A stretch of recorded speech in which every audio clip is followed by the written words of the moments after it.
Welcome to the first Fearless Roundtable, where past and present podcast guests discuss in open forum style topics that impact our community. For today's conversation, we will unpack being Black in America as it relates to the current state of the country and what are some impactful solutions to drive the change we want to see. Before we deep dive into the conversation, I want to introduce my beautiful Black guests who are joining me today.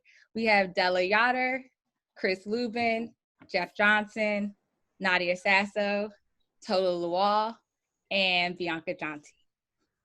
Thank you so much for your time and contributing to today's topic of discussion. I also want to acknowledge, guys, your continuous efforts that each of you in your respective fields have been doing to help educate, inform, and drive change for Black and Brown communities.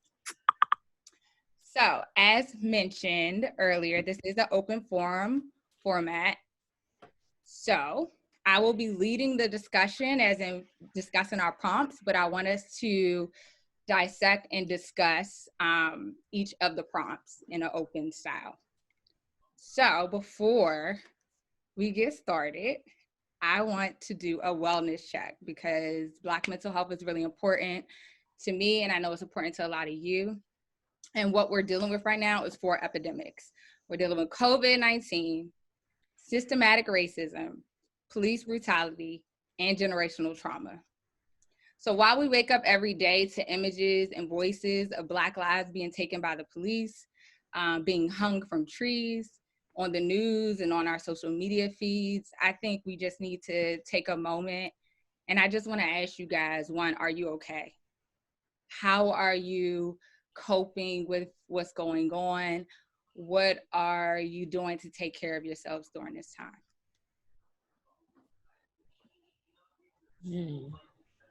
I can jump in and say that I'm not okay. And honestly, probably before this call, I was just crying because I had to kind of I feel like the last couple of weeks in particular just started to kind of cave in, and I have not had any reaction to anything whatsoever. Like it's just been kind of like, all right, even code, we're going to keep going. But I think that particularly with COVID and already being pre-isolated, I live by myself. So I am very much so FaceTime heavy with everybody. I can't see my family because my parents are high risk. They have high blood pressure, all the chronic illnesses that happen over in the Black community. So I have to just be mindful in terms of how I'm interacting with them 20 feet apart waving. But I think that particularly like now that there's so much attention and the way that we have to manage it at work now, and that your coworkers are paying attention to the fact that, you know, they turned on the news and realized for the last 400 years, you know, Black people and police haven't really been getting along for some time. They turned it on. And so with that, now there are more questions. Now you're overwhelmed. Now I can't even go through my regular protocol of just being like, all right, so what are we talking about today? Like now they're like, no, are you okay? I saw that Black people are dying. And it's just like, and I like, it's so much. And then even on that, there's just even more, and this isn't like new news. This is just amplified, right? This is just more visibility. This is just, we're now having a heightened awareness to it more so than in the larger community, in the global community. And then with Black women on top of that, like that just, honestly, that has been breaking my heart for the last, for a lot of the time, but particularly seeing the video images of it, it's kind of like, dang, like if that were me, is anybody going to care? Like what's going to happen? What are people going to do? So I think that I can honestly say I am not doing that great, but I am allowing myself to release, allow myself to feel the emotions, and then just keep going the way that I know best how. That's real. Yeah. I guess I'll echo some of that. This is a safe space, right? So like I had a little bit of a breakdown yesterday. I think like my first real one of the you know, since I cried when I usually don't watch videos of police murdering Black people because that's like super triggering for me. But I couldn't not help watch the George Floyd video, and that was like the first time I cried in God knows how long. And then yesterday I just had like a little bit of a breakdown, and it wasn't more so of like sadness, I guess. It was just like exhaustion, right? I was just like, I was just fucking tired, yo. Like I was, you know, like Kia, you mentioned like fighting this fight on several fronts, right? And it's like, yeah, right. Like I'm sure everybody on this call knows somebody who has, you know, had COVID and been struggling with it, right? And you know, I don't need to cite the stats, but like Black people are dying at 3 times the rate, right? Like I know people here who have family and friends who've been laid off because of COVID, right? And like the same thing, it's affecting us a lot more. And then for folks, you know, folks like me who have to go to work every day, it's like on top of all that bullshit, right? Then you have to deal with, you know, I won't mention a company, but I work for a company that has like 4% Black people, right? And then that you have to deal with that too. So, and then on the side, you're trying to, you know, fight the good fight. So it would just, I guess for me, I've just been like tired. I've been really, really exhausted. And I think yesterday I've just been like, I just kind of like let it go. I was just like, take the wheel, you know, like, and I just like laid down, shut my laptop down, and just like had a glass of wine, just like chilled out. But yeah, it's been, you know, I was talking to Della about this the other day, but it's just been like a roller coaster, right? Like some days, and it's like roller coasters within days, even, right? Like you can have moments within days where you feel okay, and then like other times where you're like, you feel like the world's ending, and then that's like a microcosm for a week, and then that week becomes a microcosm for a month, right? So to me, it's just been like a big roller coaster. But I think the past few weeks, especially, it's just been like really, really, really exhausting. And I guess how I've been dealing with it personally, I'm the type of person who, when I get into this position, I'm just like, well, let me like get away from it all, right? So I haven't been on social media as much, and this isn't like some high and mighty like get off social media shit, because like I understand like we, you know what I mean, like we have to feel connected right now too. Like I'm not judging anybody, but for me, for like my mental personally, like I need to get the fuck off Twitter, because I find myself just like endlessly scrolling for so long, and like that shit is not good for my mental at all. So for me, like I've been trying to just be more conscious about my time, right? And if I notice myself scrolling a lot or getting into like, you know, things that really aren't like meaningful, I'm just trying to like redirect that energy towards things that could be more meaningful. But even that, like that just compounds itself, and some days you're just like, I just want to scroll. So, you know, it is just like a, you know, every day is different. But for me personally, I think it's just like being really conscious of my time and being conscious of my energy. Yeah. I would say for me, I really haven't had much time to like process everything, because I have a 10-year-old that I'm raising. And so sometimes when I do might, you know, feel a whole lot, it's kind of like, okay, suck it up. Maybe, you know, when she goes to bed, and I don't know, just a whole lot happening, because a lot of this just also raises a lot of how like the elderly or poverty or class also makes this even like 10 times heavier. And so it's like, I don't really have time to process, because I got to figure out this next step financially. And then I don't only have to figure it out for myself, I have to kind of figure it out for my family as well. And so it's like, I guess I do it in little bits and pieces, but I can't let it overwhelm me or become overwhelmed by it, because I have so many people to take care of. So yeah, it's super heavy, super exhausting. Like I probably haven't had more than 3 hours of sleep for the last couple of days. But yeah, I'm definitely in therapy and all those different things. But at this point, it's kind of like, again, it just showcases how fucked up a country we live in, that you just have to keep going. Yeah, I agree. I wanted to piggyback off of something that Chris said. Like, my days have been roller coasters. Like, I'm already a manic individual, so like going from complete like excitement and joy to like, oh my god, this is ridiculous, right? So for somebody who, and don't even know how to answer am I okay, because I've been in therapy consistently since October, and I'm working through like my childhood trauma. I'm working through, but like it's like every time I feel like I'm making progress, something comes up, right? So, and I've been struggling these last 2 weeks. It's been a gift and a curse. So I've been struggling these last 2 weeks because, you know, I have an organization that's been on the receiving end of all this white guilt, right? All these white women, white men, and organizations have been hitting me up. I've been on the phone all day, every day for the past 2 weeks receiving their money. But I'm like, is all money good money, or this is guilt money, right? And I'm like, why do we have to be in the middle of a pandemic and civic unrest for you guys to want to pour into the little Black girls that I'm working with? But I'm going to take that money because I'm going to pour into the little Black girls that I'm working with, right? But I'm like, you should have gave me this money last year. You should have been thinking about this last year. You should have been trying to, you know, forge these relationships with the organizations last year. But now, because we're in the middle of this, we're pulling everybody's coattail and everybody wants to know what you white organizations are doing for the Black community. I'm going to take it, and then I'm going to make sure that these girls are out here coming to take your jobs. You know what I mean? So I've just literally been sitting here like, I don't know what to do, but I have really been trying to manage because I know that this money is going to something good. I was really transparent with the girls in the program a couple of days ago. I literally had nightmares about about the girl in Florida. Literally, the girl could have been my cousin. You know what I mean? I had nightmares for a number of reasons, and I was just like, this is too much for me. And I was nervous because I was like, when my leadership academy, when it's over, right, and I have to sit with my thoughts and my feelings, I was like, I don't really know how I'm going to respond to that because I've literally been doing the work, and I do not want to succumb or fall back into any miserable abyss that I was once in. So I don't know how to answer that question. I think today I'm okay, but we don't know what I'm going to look like tomorrow. But I'm just hoping that, like, you know, we continue to do the work and, I don't know, take care of ourselves because it's rough. Yeah. Della, I think you wanted to chime in too. Yeah, I'm glad that I'm going now because I think that you guys hit on some very poignant points. So how do I answer that? In passing, like if we're passing outside, yeah, I'm good. I'm cool. Like all good. You know, it's hard to really give somebody an answer how you're doing in passing.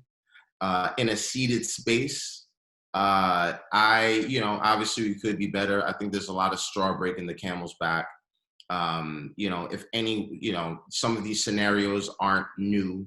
Pandemic is new, but we've seen unarmed men and women, Black men and women, be killed by law enforcement before. Everything is just compounded right now.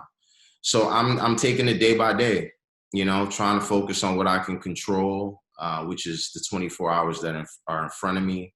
But that shit ain't easy. Like you try to get out of your own head and not overthink.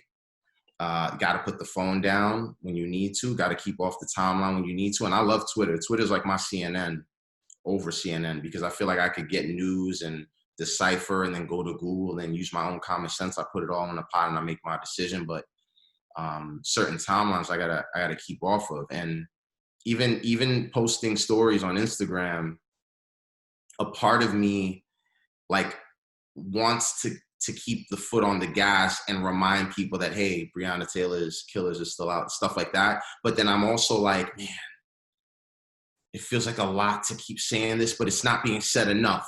So you got to keep saying it. But you don't want to keep, but you gotta. So that's it. Everybody's like, you don't want to, but you gotta. So I'm cool to answer the question. I'm here. A little numb to some of it, but that numbness wears off and then reality hits and you got to cash that reality check. So I'm here. So. Well, I thank God every day that all of y'all are here. Y'all like my friend circle as well. So, just to see y'all faces, lay eyes on you, and it lets me know that you guys are at least here. It's okay to not be okay. It's okay to, take the time that you need to process and cope, but just to lay eyes on you, I think that's so, just in the state of the current climate, is super important too, right? Because, our lives are really being targeted outside of our doors, even sometimes inside of our homes. So seeing you, it for me, brings me some level of peace. So I just wanted to start with a wellness check. But what's mentioned a lot in the wellness check is going into our conversation.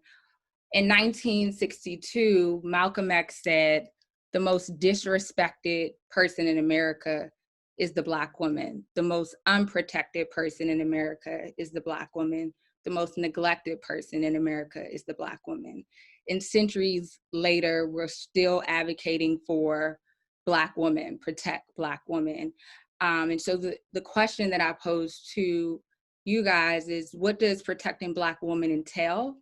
And how do we course correct centuries of behaviors and thoughts towards Black women?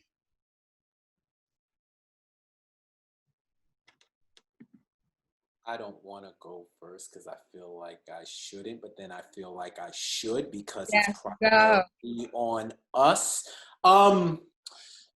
It's wonderful to see all of y'all today. It's wonderful to see y'all faces. Keep going, please. First off. Secondly, we've been asking ourselves a whole lot of questions the last 3 weeks. I've been in more meetings about race relations in America, race relations within our own race than I've probably spoke about in my lifetime. And the one thing, the same way these questions about police brutality and these questions about racism feel like they've been coming up since time immemorial, this issue, this pandemic of Black women dying from multiple angles, from multiple enemies, including Black men, has come up, and it's come up too much. And it's like the simplest things aren't simple to everyone. The simplest resolutions aren't simple to everyone. You have one side where whenever this conversation comes up, you know, they speak up, they speak out, whatever have you. Then you have another side that will question masculinity because you're standing with women. Like there has to be an ulterior motive. Like you're trying to bag women, you're pandering, you're doing all of this. And a lot of times we sound like the same oppressors, right? And it's something that the same way in how I feel like a Black cop and a Latino cop can still carry out the systematic oppression of Black people and minorities under the guise of white supremacy, I think we suffer from that as Black men through that system of patriarchy.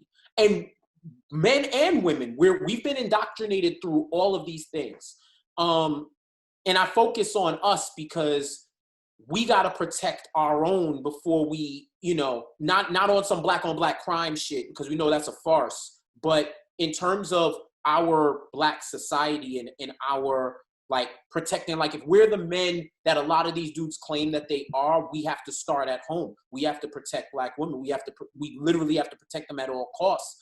I can't remember the sister's name. I want to say Kelly Newsom. She did a TED talk where she has everybody stand up and says, if you don't say their names, if she says names like Mike Brown, Trayvon Martin, if you've never heard of them, sit down. She went on to mention 4 different Black women that I never heard of. And I'm in media. And I'm connected to, like, you can inject Twitter like into my cortex, like the Matrix, how connected I am. And I never heard of them.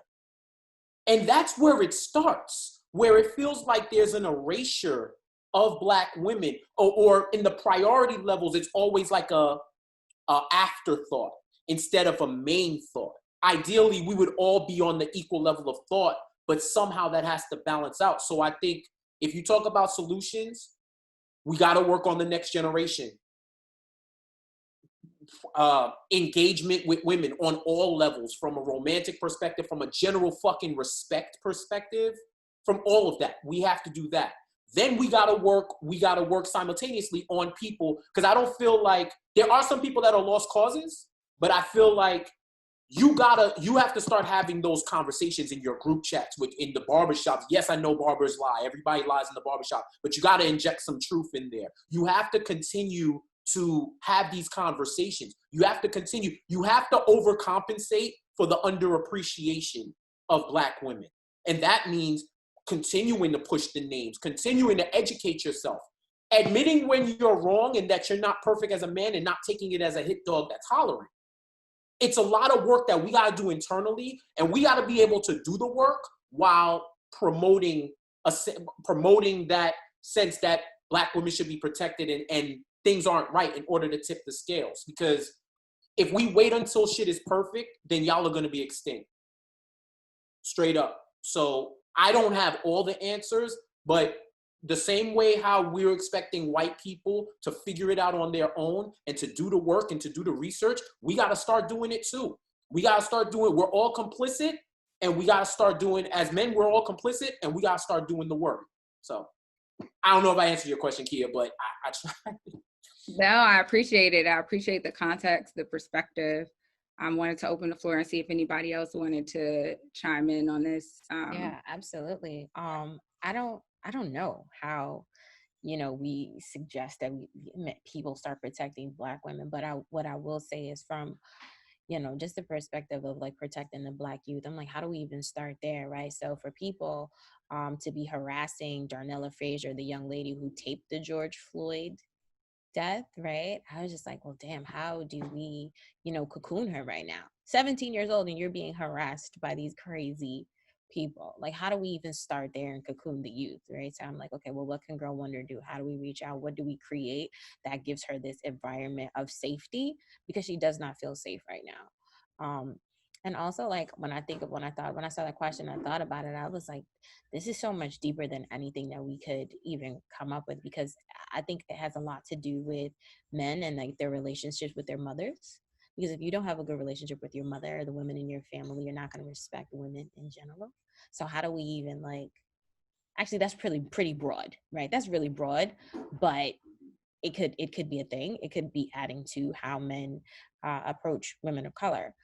So I don't even know. Like, it's tough, but I think like it's multi-pronged. I think the solution is multi-pronged, and I think if we as a collective do our part to figure out like how to protect the youth, how to talk to the young boys, because a lot of them are like influenced by social, and you see how NBA YoungBoy and the rest of them, how he's dragging these girls and knocking out babies left and right. Like, damn, he has a whole basketball team right now. But like that is what they see, and they're heavily influenced by that. So how do we like cocoon the youth and like teach them from now, so that when as they grow, they're starting to see good examples of good relationships, good conversations, and how to treat women, even if they didn't grow up with good representation in their households.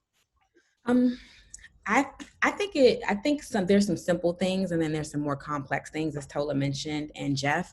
I think number one is listening. I think that we as women need to listen to each other. Most importantly, sometimes men, you don't need to speak. You just need to shut up and listen. You know what I'm saying? And like really listen, like actively listen, understand what's happening, because for too long, it's just been like, and I think that comes with male privilege, this like Messiah moment where like, okay, we got to stand up and protect, but are you listening to how we want to be protected? Are you really understanding what that takes and what that looks like? And so ask the right questions and listen, just take a step back, and as women listen, because we kind of perpetuate some of these things. I've been in situations where, a dude might hit a girl and the first thing we say, well, what'd she do? What are we listening? Or what are we doing? So listening goes a long way in a lot of different scenarios. Then when we talk about privilege, so we're asking white people, well, I am, and I hope, others are too, what privileges are you going to give up? So males, as much as, especially for Black males, life is hard, but like what part of your male privilege are you willing to, give up to share the stage and the platforms, or, the experiences? And then building the confidence of Black women. I'm raising a daughter. I see every day how, first of all, we talk about tired and exhausted. I gotta check her teacher, her principal, her classmates, parents, get your fucking kids. Like, because she's not confident because the shit that y'all say to her and the way that y'all treat her. And so now she's going into the world and, she's already heavy. She's living with trauma. Like, she's 10 years old and still, has PTSD. Like, that is, whether it's clinically diagnosed or undiagnosed for a lot of our girls, like, that's a problem, and we have to work 10 times harder to build their confidence. And that's also building the male's confidence as well, because hypermasculinity is a real thing. And that we could tie back to history, why our men are so hypermasculine. And so if we understood these things, then we wouldn't be replicating them. So sometimes it just takes to take a step back to know how we're going forward. And then just also when it comes to confidence of these Black women, it's okay to be unapologetic. It's okay to create spaces for ourselves. I've done numerous of projects and organizations where I'm only talking to Black women. Why? Because I am a Black woman. And that is okay. And everyone's like, but what about Black boys? What about, okay, there's room for someone else to take on that, that initiative to push that through. But this is what I'm going to push through right now, because this is the community. You know what I'm saying? This is what I know. This is what I'm passionate about. And I want these girls to have a space to really, or women or whomever, to have a space to express themselves. Just because you create a Black space for women does not mean you're anti-Black man, or you're anti, you know what I'm saying, spaces for other people. That's a part of building confidence. So I have a thought. I think about the desire and belief that you can protect Black women, right? Like just even wanting to do it versus like feeling like you're just obligated. Like, yes, there is a level of obligation, but it's more so like, how do you make solidarity just like a part of like your DNA? Like, I don't know how to communicate. I don't know how to teach a man to empathize with our experiences if they're not necessarily willing to like truly understand and listen, to Nadia's point. Like, it's little things, right? Like sometimes we think about it like, yeah, like when, yes, go into your group chats. Yes, listen. Yes, do your research, watch the things. But even something as subtle as, a man saying, I don't want a daughter. Like, little things like that will make somebody not feel wanted by you. And you don't see how it perpetuates all the way down the line. My dad has always wanted me, right? And I have been like gracious enough to have him as my dad. And I've always like empowered some of my guy friends, particularly all of my guy friends, because I trust all of my guy friends to just be great people and great parents. But when you say little things like, I want a son first, because, it's just like it almost shows me that you don't believe that you can actually do the job. And we see so much in you that you can do it, that it's like, damn, like my nigga, like I see you as this, and you shading somebody that would look like you're shading a little Bianca because you don't think that you can protect her, and she sees you as the world. And I think that those are those little things, those little comments, and just those little things that you're thinking that you're doing it in good faith and in good you're doing it right, like or even just the idea of what protection could even look like. I've recognized that even just in conversations, a lot of times men think of like, being a man or being a protector in a sense of like being able to hold down the household financially, being able to kind of stand up the house, when sometimes it's a lot bigger than that, right? Like it's a lot bigger in terms of emotional support. I need you to be present. Like I need you to be able to soundboard. Like when something happens in the office, literally, so this happened this week, right? Me and my homegirl are talking about how there was a Karen HR violation that happened over on funding for Black Lives Matter matching donations. Already the bullshit has ensued, right? And so what we learned was that there were people that had, specific links that they're pushing out if people donate, the company matches. And so what we found out was that there was a Karen that ended up actually reporting Jaquan over for putting out that link, publicly to get matched, when she did it for a women's ERG. Immediately, me and homegirl are like, fuck that. Where we at? And that's coverage. You see what I'm saying? Like immediately, it wasn't even like, okay, well, what did he do? It was like, no, fuck that. Like, where we at? And I think that little immediacy of, we gonna protect our own, because I'm not even questioning if I can or cannot, I'm gonna do it. And I think that's just like, that's when I think about like, what does it mean to protect Black women? Just knowing that someone got my back, because I know that if the tables were turned, my immediate thought, and this could be me projecting, but this is just from my experiences, I know that there is an inclination that if there was a Black man in the room, he's going to be like, well, what did you do? Or like, you may be a little aggressive, or you may be, it's like the critiquing already happened. It's just like, first of all, I didn't even question what you did over there. I just rode blindly, probably inappropriately and blindly, but I just did that.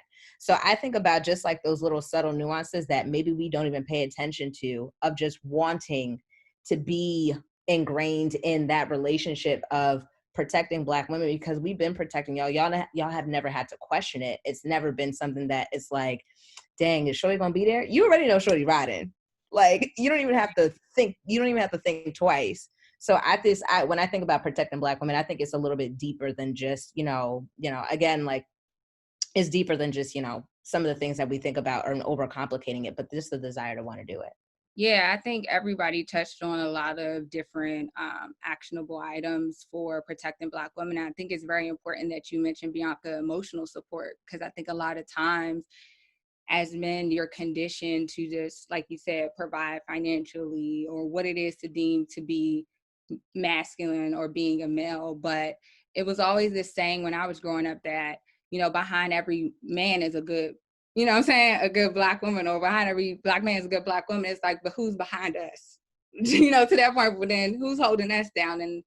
And so most of the time, while, that protection of financial support and other, buckets are checked off, that emotional presence, that emotional support always comes on the back end. And I think it's a matter of, and what I'm seeing more in the wellness space is like Black men, getting therapy, going to therapy, really unpacking a lot of the emotions that they haven't been able to express based on, just being raised in what it is deemed to be a Black man, in society and in our culture. So I think it's very important that you guys hit on those things, but I also wanted to piggyback off something that you mentioned, Bianca, about the Karens in office, because over the past few weeks, we've seen all these PR statements from companies and brands, and we support, the current climate, Black Lives Matter. We stand in solidarity, with our staff members, our employees, as well as in other institutions. I'm sure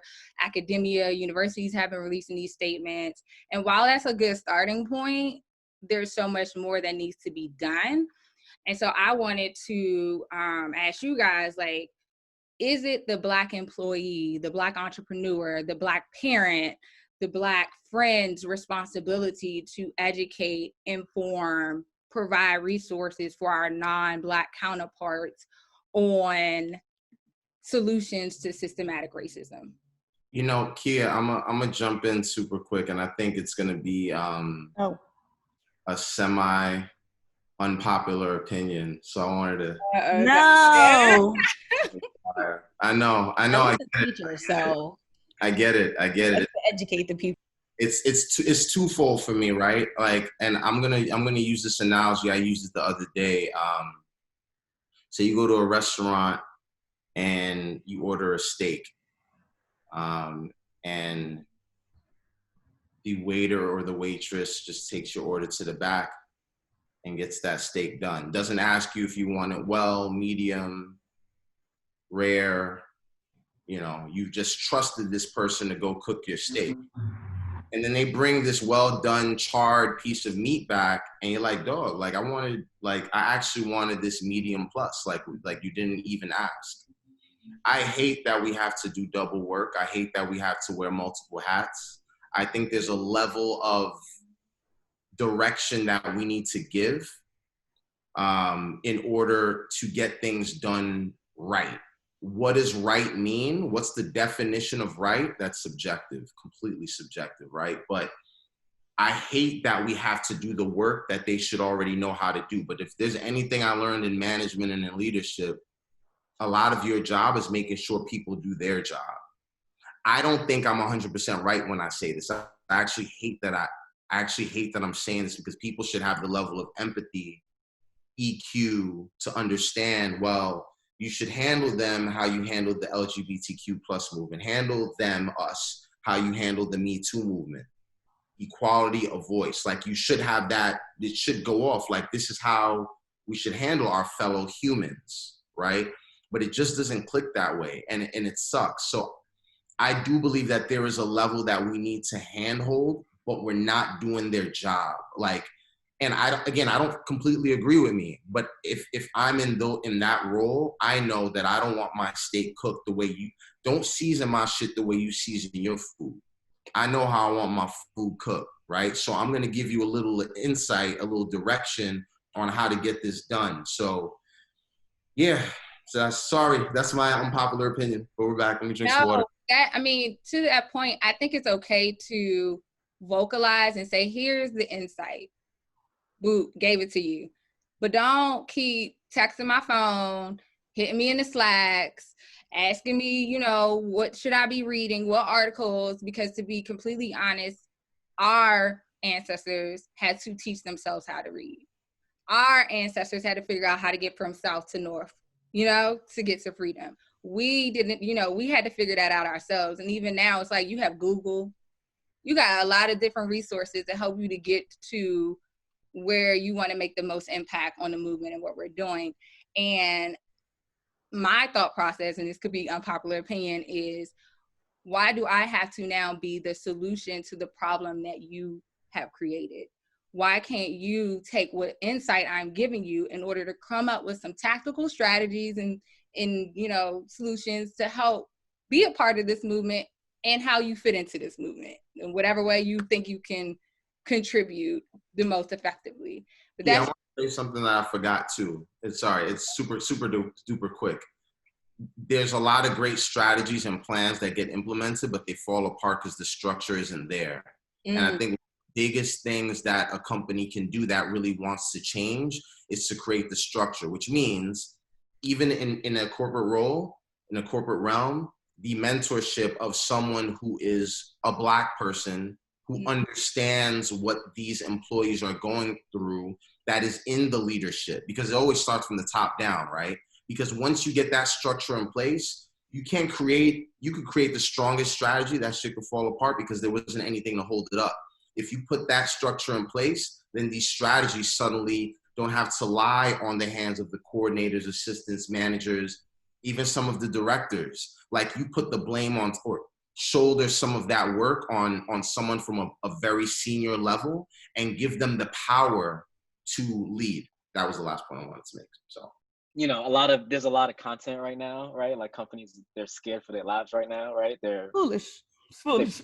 They press like a motherfucker right now, right? And I think like part of that, right, is like, yeah, they press, but it's also like, we have to think too, and to like, who are they doing this for, right? And like, I think a lot of times it's not for us, right? And like, I want to challenge you a little bit, because like when I think about like major corporations, especially, and like, their first response isn't to help their Black people at the company. Their first response is, how can I either educate white people or get white people to understand the problem? And like, that's not on us to do. Like, y'all got Google, y'all have books, like, educate yourselves, right? Like, so for me, it's like, if somebody at my job comes to me and they're like, yo, we need to help you, like, we have shit just happened, we have to figure out like a way to help educate white folks. I'm like, nah, like, you know what I mean? Like, that's not my burden. My burden is about helping my people, you know? So like, as much as I can help my people, I'm gonna help my people. But I'm like, my burden and my responsibility isn't around using this platform to educate the people around me who should have been educated before. And like, once again, like, I know like we talk a lot about like access to education and shit that should have been taught in schools that hasn't been taught in schools and like everything else. But at this moment, right, like, it calls for you going out and seeking that information. So it's not on Heather, it's not on Chris, it's not on B to go and literally like serve up Angela Davis on a platter to somebody, right? Like, she's been out here for 40 years. Go read that shit and like figure out why we're so mad about the shit. So I have like mixed feelings about it, because like, yeah, I want to help and I want to help the organization, but I have priorities, right? And my priority isn't like helping the white folks figure out why I'm mad about this shit. I'm mad and I'm caring about being mad. My priority is figuring out, okay, how can I help my other folks who are mad and tired and feeling hopeless and lost about the shit? That's real. And to that point, you're 1,000% right. And I think everybody that gets asked to do that work is allowed to feel any way they want to feel. What bothered me about what you just said, Heather, is that even after you said no the first time, it's almost like the SVP tried to convince you Like and that. I routed up to senior management. That's not reading the room, like Bianca said. Like that's like you're missing it. So I'm with you, man. Chris, I get it. I'm actually with you on that as well. You know, because like a lot of the times we carry crosses that aren't ours to bear, and I feel that. I get it. I get it. Yeah, I want to chime in. Okay. No, oh yeah, I was gonna say quick answer, no. But if you want quick answer, let's just TLDR, no. But if I had a conversation with one of my homies about it, and we talked about this very topic, and he was just like, no, I'm gonna choose to because I have a bandwidth to do that, and that's where I'm gonna double down on because I'm okay with doing that, right? And I think it's okay for people to tap into that lane as to like how they're going to not help fix the system, because the system's not even really meant for us, but how they want to help contribute. And for me, I think about it from a sense of, is it my responsibility to like help y'all, figure out why systemic racism is a thing? And I'm not gonna lie to you, I've seen a whole bunch of ally sheets. These joints looking like Africana Studies 406, and y'all not about to out black me. Okay, I just want to say that because I done seen some things. I'm like, I haven't read these things, so like, y'all not about to out black me like a white DJ at a party. Like, y'all not about to do this. Okay, I want to say that out loud. That being said, right, you can go look at these resources. You can do your things. It's going to be my responsibility, particularly to get what I want. Right, like I'm not going to leave it to you to look at the resources and figure it out and circle back and like. I'm gonna when I have the capacity to do that, I'm gonna go get what I want and command what I want, because obviously like leaving it up for white people to kind of figure out, okay, what is it? And here's the thing, I recognize that white people operate in a bubble, right? And they've operated in their bubble of obvious privilege to the point where they don't even have a muscle for them to even think and empathize with Black people in that way. So we're asking them to honestly like change the muscle that they've never had to do. And it also puts them at risk of them recognizing that the very thing we're asking them to do may destabilize their entire way of being, because they are benefiting from systemic racism, right? You are benefiting from the fact that I'm telling you, go read and find out how y'all people been doing this shit. And when you figure out what I'm asking you to do is going to actually challenge the way that you operate and live every single day, that's what they're afraid of, right? And that's what they want: clear course action. They want clear, next steps, objectives. Okay, let's check this off. I'm not racist no more. No, sister. No, Karen. That's not how that works. Because when we circle back, bigger picture as to what it is that we actually need, I'm gonna need you to come off that equity. And if I could chime in, Nadia, were you gonna say something? Yeah, I was just going to say something real brief because I don't want to sound like a hypocrite, because technically, I am considered an expert and people reach out to me all the time for different things. But how I handle my communities are totally different. And I think that's based on my college experience, because I had to do all of these tasks and still perform great GPA. And there are deans and all those other people that are getting paid six figures for that shit. So my focus been changed since then. So I'm going to be your token. You're going to throw tokens and you're going to give up something. What are you giving up? What are you doing? We're changing this shit around. Point, period, blank. And the thing about teaching is that theory and practice are two different things. And that goes for both communities. So I could teach you all this, and like to Bianca's point, the white DJ in the room, but you still don't really understand what you're doing. You still, you know what I'm saying? Like, you really don't get it, because if you did get it and you're as smart as you say you are, things would be very different. So we could teach all we want, but if we're not hitting them where it hurts and we're not making them give up something, ain't nothing going to change. And if I could be the Jim Jones ad-lib to what Nadia said just now, any Black person that's helping a corporation, that's a privilege. That's not an obligation. Having said that, if you're a part of a e-board or a leadership council of a Black employee resource group, this is your time. You're on the front lines. This is exactly why you were created. So this charge is yours to apply the pressure and keep people consistent. You do not have to solve their problems unless they've given you solve their problems money. So I can also understand the folks who feel the obligation. I've said this to All of y'all that I know on the call, I've said this. And if you've been in other Zooms with me, I've had more talks about this subject and with leadership and internally with the Black employees in 3 weeks, more than I have in my entire life. And I'm exhausted.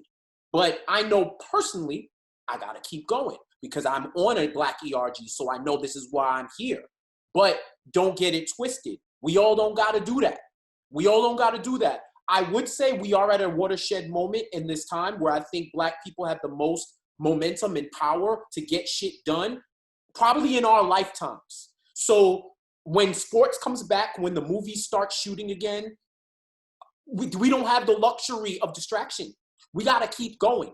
The same way how, yes, oh my God, it's so hard to put out a Breonna Taylor hashtag every single day. Guess what? I'm doing it. I'm going to do it, or I'm going to retweet, or I'm going to amplify. I'm going to do it. Because until them motherfuckers is convicted, we got work to do. Until we change our position, we got work to do. And just like a basketball team, just like any sports team, you don't got to play the whole game. You can sit on the bench and take a breather while other people carry your weight and then come back in when you're ready and finish strong. That's what you got to do. Finally, I would say there's a resource going around because I was charged by the ancestors and the people made it to not blow it up. If you know, you know. There are talk-off scripts to any type of white employee that reaches out to you for about every scenario, about whether they cannot fathom what you're going through or how can I possibly assist. There's a script. If you don't have the script, hit somebody up that you know and get it, and you can get it from me too, because I'm not publicizing it because hashtag they don't need to see it. So just know that the resource is there. Jeff, you are somebody I know, and I would like this. Thank you very much. This is an African-only Zoom.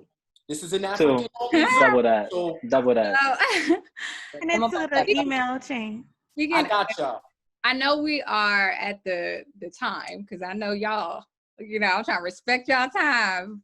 But I wanted to close off and just jump into, like, speaking of resources, right? We know everybody's not a protester. We know everybody's not on the front line to fight, for justice, for our Black lives. There's other ways that you can contribute to the cause, right? So I wanted to ask you guys, like, what are some resources or actions that you're taking in your respective individual life or community to help for the greater cause, just so that we're solution oriented here, right? Because I know we've been tired of just getting this out and getting all of this, these emotions out, but we still got a long fight ahead of us. And there's so much more to be done. So I just wanted to discuss ways in which we're doing that in our respective, on our respective ends. I can kind of start out to Jeff's point, like, I'm on an e-board, I'm in an ERG, I'm, fighting the good fight on the front lines internally at my company, and can at least say that we're seeing progress there. And also, I'm also on the front line outside in the streets. I'm going to go protest at least twice. I've also contributed to HBCU funds just because I want to pour back into, our community, our educational system that has been built for us. So I just trying to find ways. I've even tuned into Nadia's, how do you talk to your kids about racism? Like, I don't necessarily have children now, but that's something that I want to have in the future. And if I do, lend my services in the future to even help with the community service organization with youth, I want to know how to best approach that conversation if a child comes to me and asks me what's happening, what's going on outside. So those are ways that I'm trying to continue to educate, inform, and be about the action, to progress us forward. But I'll open the floor to everyone else as well. Yeah. So I'll jump in here and say that I've been doing a lot of thinking on how Girl Wonder can support. So this is kind of going to tie in the youth question too. And just having gone from entertainment to education and back to entertainment, I understand Generation Z like really, really well. And as wild as they are equally militant.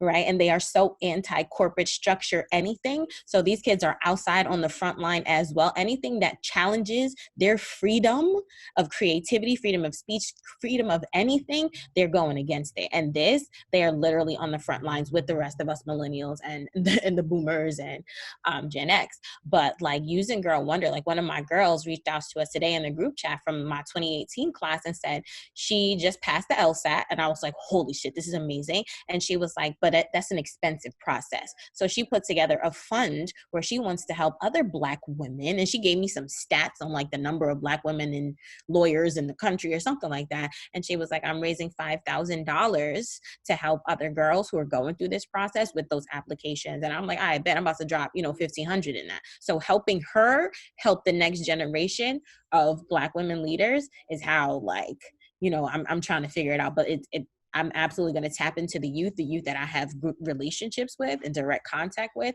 and figure out how to galvanize them to continue this conversation, because it is never going to end. Yeah, I'll jump in. I'll say that, to be honest, I haven't been doing anything too different now than what I was doing prior. I've just really been about building community and connecting people, except now I'm doing it virtually. And that's spawned some things. Like there's been some smaller conversations outside of the bigger conversation. Like even doing brunch for us, it was supposed to be a release of leisure, right? Just to bring us back to the day parties. And that turned into week 2 turned into something much more than just leisure. It turned into, well, what are we talking about? What are we doing? And how are we moving? And that spawned some really cool conversations outside of the group. And now they're building. So I'm just like, okay, you meet that person, go and y'all figure that out because you do this and she needs that. And so connecting. So again, outside of donating to a couple bail funds, I haven't done anything too different, but I appreciate the consistency of just putting people together. So that's what I've been doing. Absolutely. Same. I will piggyback off Dalla because I've been doing the same thing. I came down to New Orleans, 1, 2 for a funeral, 2 to see my family. I know that's kind of dangerous with COVID, but I had to. I was missing them too much. And 3 to connect. My dad runs a community center in New Orleans, and they have a summer camp, which I was very concerned about. I'm like, you're bringing kids together during coronavirus. Cool. But I thought I can come to see the summer camp, speak to the kids, speak to the youth, tell them my experiences, bring my cool friends there. So that's kind of been like a real sunshine moment in my life since I've been in New Orleans. I don't want to leave. And in New Orleans, I get a sense of calmness. So I'm here, like enjoying everything that I can enjoy, from the sun to the bike rides to my parents, and staying connected. I feel like during this time, I talk to more people than I do when I'm out in the streets. Like I'm always on house party. I'm always on Zoom calls. I'm always on phone calls. So staying connected and actually listening to my friends and knowing that I'm knowing that I'm here for them and they're here for me has been very calming, and it's like really like sense of relief. So that's what I'm doing as well. I can piggyback off of what Heather and Della saying. There's some similar things. I haven't been at any protests. I'm quarantined with my family, high risk, that high risk thing. And then we also have nurses in the family. So it's kind of like, you don't want to keep rolling the dice. Although I will say my spirit moves me that eventually I may be out there given certain protocols and that I got to follow. What have I been able to do? I feel like, I don't even feel, I know everybody has their part to play. This is a team. Everyone has their part to play. And if we all do our jobs collectively, we will succeed. So I looked at myself and I said, what are you good at? And what can you do? Well, I'm good at paying for shit. You know what I'm saying? Ask my creditors, ask my bill collectors. They see me on time. I'm on time for it. So I contribute to the bailout fund. Yes, I do open my purse. Yes, I do. And I contribute to the bailout funds. I contribute to the GoFundMes. I contribute with my money where I can, making a major push to support Black businesses more than what I have, because I feel like it's time for me to be more explicitly Black. I think I've been Black. I don't think anybody mistakes it. I don't think I betray my race, but I do think there's a certain pride that should be constant in your being as a Black person, which means if you can buy Black, do it. Promote it too, whether it's food, whether it's clothes, whether it's beauty products, whatever have you, do that. So I've been trying to do that too. Finally, or I have been doing that, let me not say try. Finally, I look at myself and I understand the power of my voice. And I look to be a great amplifier. So whenever something is coming up on my timeline, I'll read it, I'll study it, and I'll amplify it. I'll share voices. If Black women are talking about something, like when the Toyin stuff came out, I didn't know, I was finding out in real time.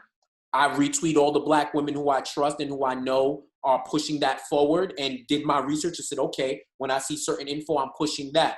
People have hit me like, hey, I'm trying to find a house. I'm trying to do this, like Black people, whatever. I'm putting it right on my timeline.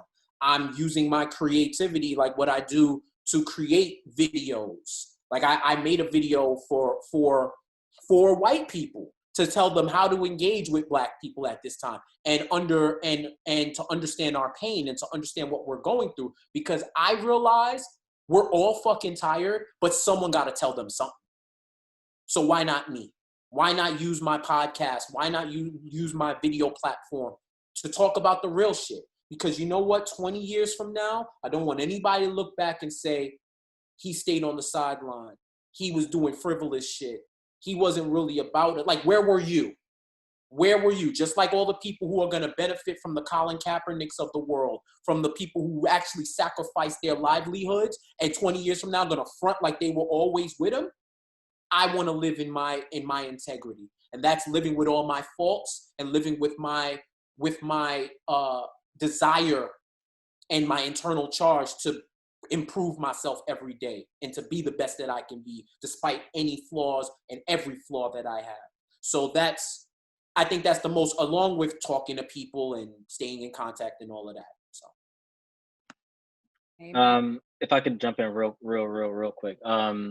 I think, to echo what everyone said already, like, use your skills for good, like, do that shit. I think like a big part of so I've been out protesting a lot. I've been like working inside my corporation to drive change there. But I think like something that I'm realizing more and more is like, I get into this, is like, there's a lot of things that happen on like a national level that we really, not that we have no control over, but like we really can't affect, right? Like I think a lot of change that is going to happen, that will happen, will come at like a really local level, right? So like I've been really involved in, I now identify as like an abolitionist, and like that's like my thing, right? But I think it's also important now to figure like where we can help at like a local level, because I've learned a lot about like local issues across the country that like I never knew about, like not having hospitals in like 75 miles in certain places in Alabama, or you know, voting rights laws in Georgia where, you know,